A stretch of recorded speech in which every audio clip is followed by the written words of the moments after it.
Assalamualaikum warahmatullahi wabarakatuh. Pada hari ini, saya dan rakan sekumpulan saya akan menerangkan berkaitan dengan sistem keselarasan huruf vokal dan analisis kesalahan tata bahasa. Sebelum itu, saya Nur Alisana Sohab binti Zakri dan ahli sekumpulan saya ialah saudari Najwa Amirah binti Muhammad Zahari. Jadi, apakah itu keselarasan huruf vokal?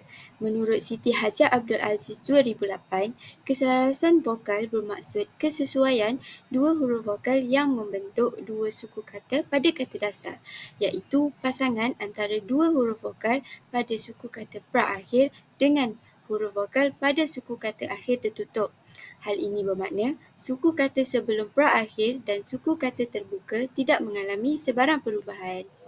Seterusnya, saya akan menerangkan tentang syarat dalam sistem keselarasan huruf vokal.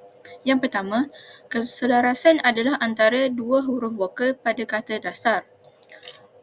Keselarasan ini tidak melibatkan perkataan yang dibentuk daripada satu suku kata. Sebagai contoh, lak, cat dan wak. Yang kedua, kata dasar hendaklah berakhir dengan suku kata yang tertutup.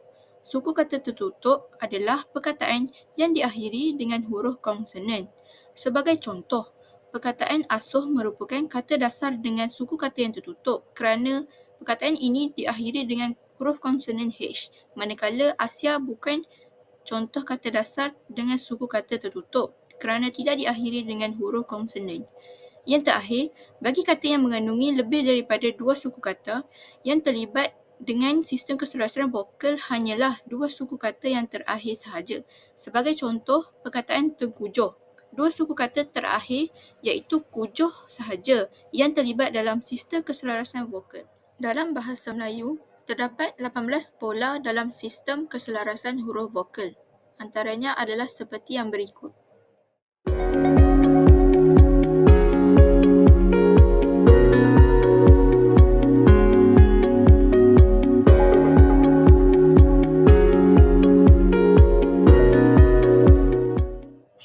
Seterusnya, kami akan membuat analisis tata bahasa dalam karangan murid darjah 6. Terdapat 3 jenis kesalahan tata bahasa yang telah dikenal pasti.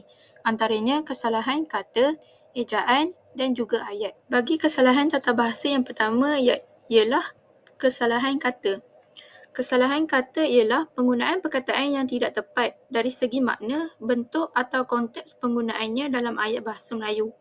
Dalam karangan tersebut, terdapat 5 kesalahan kata yang telah dikenal pasti. Antaranya adalah terperangkap, ini kali, memberi, menyegarkan dan juga sedikit. Seterusnya, di dalam karangan ini juga terdapat beberapa kesalahan ejaan. Seperti mana yang dapat anda lihat di sini, ini merupakan antara kesalahan ejaan yang telah dilakukan. Antaranya, Taman Botani Putrajaya, kesesakan, perlahan, magnet dan yang terakhir adalah pengetahuan. Seterusnya, di sini juga terdapat beberapa kesalahan ayat. Kesalahan ayat menunjukkan struktur ayat yang kurang tepat ataupun kurang gramatis.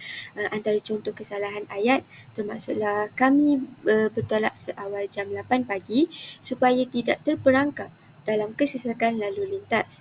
Yang kedua, ini kali pertama saya datang ke tempat yang begitu indah.